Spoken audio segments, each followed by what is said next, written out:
This video has been sponsored by Squarespace. The world of Middle-earth is big and scary, but there are certain places outside of time, outside of harm, places where there's good food and good drink and wonderful company, and for those deserving of it, a lifetime of rest. Rivendell is described as the last homely house, a pocket of peace and perspective gazing out across the vast wilderness of Middle-earth, and it plays a pivotal role in both The Lord of the Rings and The Hobbit. In the movies, it's one of the first truly enchanted locations that we get to see, and it's proof of the filmmaker's long-lasting dedication to detail, practical effects, and the art of visual storytelling. Rivendell is one of those very special places in Middle-earth where all the stars aligned for both the books and the movies to create something truly magical. Rivendell is a direct translation of its Elvish name, Imladris. Imladris means deep valley in Sindarin, and a Rivendell is a deep valley. It lies just west of the Misty Mountains along the river Bruinen, and it's a center for elvish power. The half-elf lord Elrond settled Imladris back in the Second Age, and he's kept it safe using the power of one of the Rings of Power, keeping it safely nestled away in its valley, safe from harm and the ravages of time. We first stumble upon the Valley of Rivendell in The Hobbit. Gandalf leads the company there to rest and recover before they strike out across the Misty Mountains and beyond. And even though it's an elvish land and they are 13 dwarves, they manage to find Imladris enchanting. There's something for everyone, even the crankiest of dwarves. Elrond's house was perfect, whether you liked food or sleep or work or storytelling or singing, or just sitting and thinking best, or a pleasant mixture of them all. Evil did not come into that valley. Thorin and the company spend a whole fortnight there, and they would have stayed longer if time was not of the essence, but they leave with heads full of good advice, hearts full of joy, and packs full of food. Rivendell is like a dream. It's a paragon of good hosting, of a kind and gentle home away from home, a sharp contrast to the wild, dangerous world that they will soon be returning to. And if you want to create a kind and gentle home for your online presence, you should check out this video's sponsor, Squarespace. Squarespace is the all-in-one website building platform that's going to help you stand out and succeed online. You can unlock your creativity and establish your online presence with their next-generation Fluid Engine technology. That's going to give you super simple drag and drop technology so you can get your website looking exactly how you want it. And Squarespace makes it so easy to keep all of your creative output in one place with their video pages, where you can organize your library however you'd like. But if you'd like to take those videos to the next level, you can create your own educational course with Squarespace. Upload your videos, customize everything with their editing technology, and you can charge a one-time fee or a subscription all through your site. If you're interested in establishing your online presence or taking your business to the next level, you should check out Squarespace. Head on down to squarespace.com for a totally free trial, and when you're ready to launch, go to squarespace.com/JessofTheShire to get 10% off your first purchase of a website or domain. Thanks so much to Squarespace for sponsoring this video, and thanks to all of you for checking out my sponsors when I have them. In the far grittier Lord of the Rings, Rivendell plays an even more prominent role. Frodo has only just left the Shire, and already he's experienced more fear and tribulation than any proper hobbit ever should. His group was nearly killed by the Old Forest, nearly killed in Bree, and he has been mortally wounded upon Weathertop. I really can't imagine anyone that could possibly need a vacation more than Frodo does at this point in the story. Glorfindel takes Frodo across the ford of the Bruinen to safety, where he can be healed by Elrond's magic and the restorative peace of Imladris. Frodo wakes up to find that he's alive. He feels better. Gandalf has miraculously appeared, his companions and Strider are all in one piece, and he even finds his Uncle Bilbo, who has at last come to Rivendell to rest. They eat and drink and immerse themselves fully into the stories, the songs, the lore that seems to float through the very air of the Enchanted Valley. Almost it seemed that the words took shape, and visions of far-off lands and bright things that he had never yet imagined opened out before him, and the firelit hall became like a golden mist above seas of foam that sighed upon the margins of the world. Then the enchantment became more and more dreamlike, until he felt that an endless river of swelling gold and silver was flowing over him, too multitudinous for its pattern to be comprehended. It became part of the throbbing air about him, and it drenched and drowned him. Swiftly, he sank under its shining weight into a deep realm of sleep. Rivendell is tonally quite unique. Tolkien has spent chapters building up the danger that Middle-earth holds, ratcheting up the tension, but as soon as we step into Rivendell, it's like we're in entirely another realm. It's possible that this was inspired by Celtic mythology. Celtic mythology is filled with these other worlds, such as Tir na no. These are described as lands of eternal joy, peace, and life, inhabited by fairies like the Aes or elves like the Tuatha De Danann. Celtic myth is filled with stories of travelers who step just off the path but manage to find their way into another realm, a place outside of time and space where immortal beings frolic and sing, and Rivendell lines up very well with that tradition. It's interesting to note that the entrances to these Celtic otherworlds are oftentimes over either running water or crossing over a bridge. And in The Hobbit, in order to enter Rivendell, they must cross both. They were brought to a good path, and so at last to the very brink of the river. It was flowing fast and noisily, as mountain streams do of a summer evening, when sun has been all day on the snow far up above. There was only a narrow bridge of stone without a parapet, as narrow as a pony could well walk on, and over that bridge they had to go, slow and careful, one by one, each leading his pony by the bridle. Frodo, too, must cross over running water, the ford of Bruinen, in order to enter into the sacred realm. There they find peace and plenty, but it is not entirely without danger. In Celtic myth, this danger comes from the inhabitants of the Fey realm. It comes from being a mortal surrounded by immortal creatures. There's a great temptation to stay there forever, to give up on your dreams and aspirations out in the real life, to give up the life that you are going to live in order to be immortal and happy in a way forever. In Rivendell, though, the danger is a little bit different. Gandalf explains, "Evil things do not come into this valley, but all the same we should not name them. The Lord of the Ring is not Frodo, but the master of the Dark Tower of Mordor, whose power is again stretching out over the world. We are sitting in a fortress. Outside, it is getting dark." "Gandalf has been saying many cheerful things like that," said Pippin. "He thinks I need keeping in order. But it seems impossible, somehow, to feel gloomy or depressed in this place. I feel I could sing if I knew the right song for the occasion." This exchange gets down to the very essence of what Rivendell represents. By alleviating your exhaustion, by lifting you out of time, out of the fears and dangers of the mortal realm, Rivendell allows you to think differently. For mortals, it bestows timeless thinking upon them. They are able to plan and to reason, with full consideration of the past and full consideration for the future, in the way that so many elves do. That is why it is so crucial that the Council of Elrond took place in Rivendell. They needed a place where it was fully neutral, where they could bring all of these people in with all of their biases and all of their preconceived notions, and they could alleviate that pressure a bit. They could allow them to think and plan properly as this mission needed to be planned. Rivendell, wrapped up in its own time, its own security, is the perfect place, the perfect midway resting point.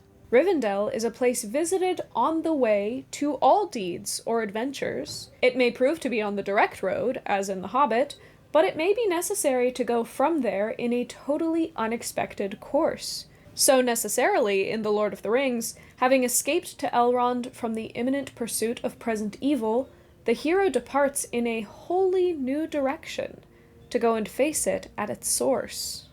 Rivendell is, in itself, a gateway. Gandalf calls it the last homely house, and geographically, it is that. It is positioned on the very edge of the wild, but it also is that for the sake of the story of both The Hobbit and The Lord of the Rings. It's here where Frodo fully commits to being part of the drama that's going to unfold. It's here that the Fellowship is formed. It's here that the hobbits realize that they're not going to be going home anytime soon. Tolkien is proposing that places like this, places of rest and reflection, are key to the heroic journey. As important as the journey is, it is so much more important to sometimes just sit and breathe. In a way, I feel like Rivendell plays a similar role in the films. Up until this point, everything has been pretty familiar. The Shire has its little fantasy quirks, but it's fairly mundane. Bree is almost entirely pedestrian. Rivendell is the first truly magical location that we're delving into. The concept artists for the film, Alan Lee and John Howe, worked closely together to try and find the visual language of Rivendell.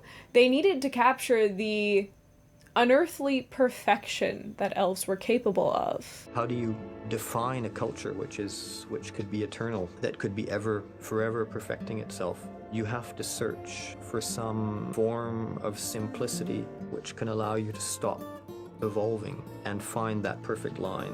They ended up with a look that used a lot of very natural shapes and flowing lines and drew heavy inspiration from the Art Nouveau style of the early 20th century. Interestingly, they also make mention of using Celtic elements, which I thought was really cool, considering the Celtic inspiration we talked about earlier. But the thing that makes Rivendell and so many other locations from The Lord of the Rings so special is their use of what they called bigatures. Peter Jackson had always been a fan of using miniatures. It's a great way to realistically create a practical fantasy environment. But in The Lord of the Rings, they realized that these miniatures were going to have to be big.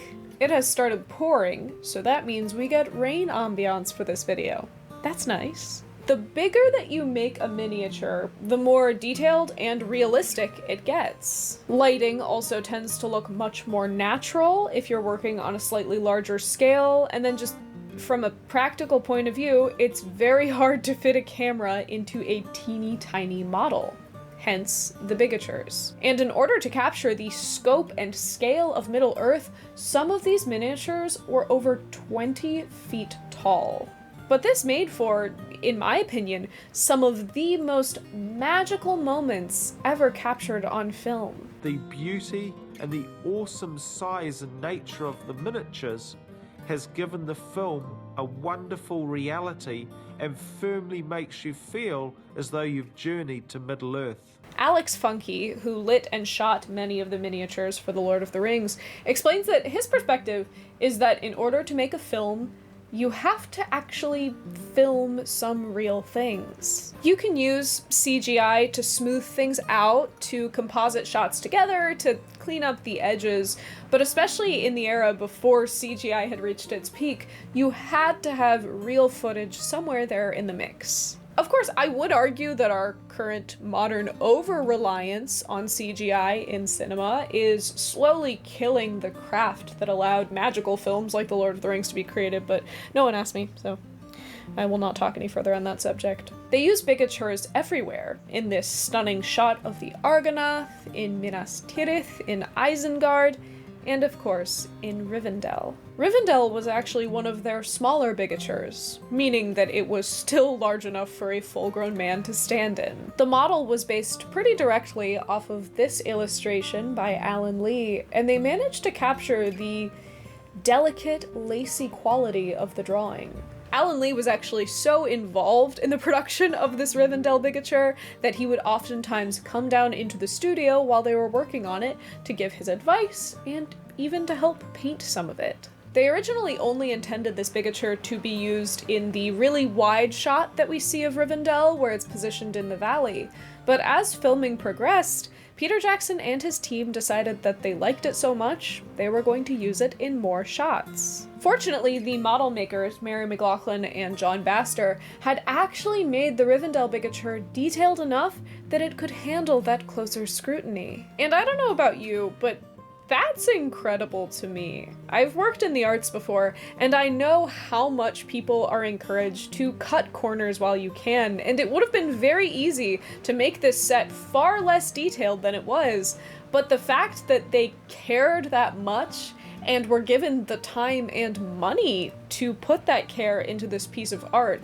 is such a testament to why these films worked out well. It is truly astonishing what artists are capable of when you give them the time, money, and respect to do their craft properly. Many moments where you're in Rivendell, when you can see the city sprawling out behind the characters, that was created by compositing shots of the bigature behind real-life footage and carefully lighting them so that they matched. They also built quite a few practical sets for Rivendell in a local park where they were able to integrate the existing flora. They built a scale model of this forest with little markers where each of the trees were, so that when they planned out Rivendell, they could have it work around the trees. They described the end result as a sort of inside-out structure, with trees growing inside the buildings and the buildings weaving around the trees. This is a marvelous way to integrate both the tree-loving ethos of the elves, as well as the timelessness of Rivendell. It has been there long enough that nature has grown in and through it. We also see this beautifully in the long shots of Rivendell, where it is so naturally nestled into the valley. Tolkien said that Imladris was directly inspired by a walking trip that he had taken as a youth through Switzerland, particularly the valley of Lauterbrunnen. You can really see that inspiration shine through in this illustration that he made of Rivendell for The Hobbit. Although they went a different visual direction in the movies, I do think that they managed to capture the insular and timeless feeling of the real place. It's somewhere where culture and society has developed on its own insular pace. They have become the land, and the land has become them. The exquisite attention to detail that we saw in the artistic direction and the bigatures carries on through the set dressing and props. It feels home-like, but it also feels a bit like a museum.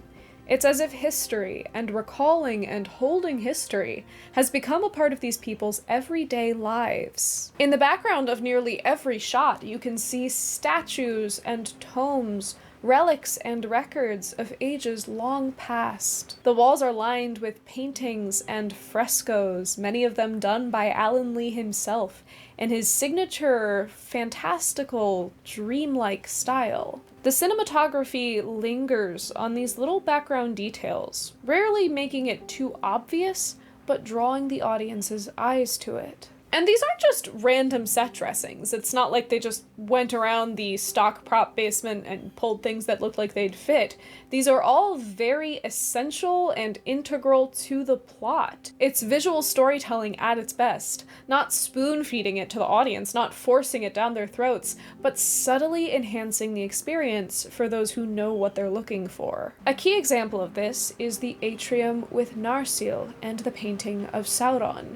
The care with which Narsil has been laid out, the prominence of the mural, and then the ways in which the actors are able to interact with the set. We are able to glean far more about who they are, what they know, and what they represent from how they interact with the set than they ever say explicitly with words. This is what the medium of film is supposed to do. It's supposed to use the visual language, the cinematography, the props, the costumes, the lighting, everything to tell the story in a way that the script explicitly cannot. I don't know if you can tell, but apparently a lot of my frustrations about modern television and film are bubbling over in this video. I'm just really sick of people treating audiences like they're stupid, even if sometimes they are. I think my favorite fun fact about Rivendell, and especially about that scene, is that in the mural of Sauron, They forgot to put the ring on his finger. If you look at his hand, there is no ring. They had to add it in later in the Hobbit movies because they realized they had forgotten it.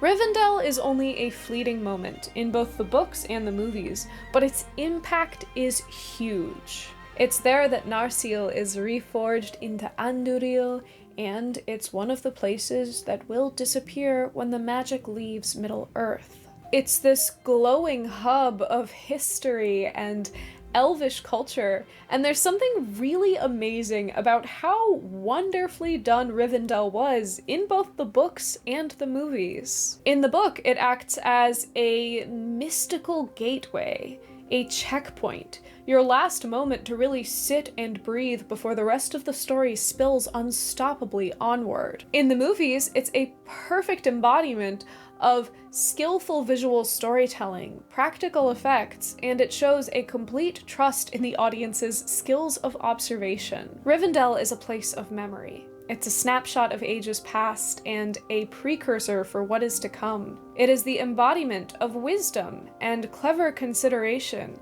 and it is incredibly representative of how even the simplest plot point can become art in the hands of a true artist. That scene of Frodo waking up in Rivendell has been glued into my memory for as long as I've had memories, because that bed looks so comfortable, and I would just love to retire to a place like Rivendell. Now, here is a fun comment question. If you had to retire anywhere in Middle-earth, where are you retiring to? Because I feel like some people are going to say the Shire, but I'm gonna stick with Bilbo and say Rivendell. Give this video a like if you enjoyed it, and consider subscribing if you want to hear me ramble on about bigatures every chance I get. Thank you to all of you who have already subscribed. You guys are wonderful, and a huge thanks to those who support me over on Patreon. You guys are the best. Thanks so much for hanging out with me this week, and I hope that you have a very happy, hobbity day.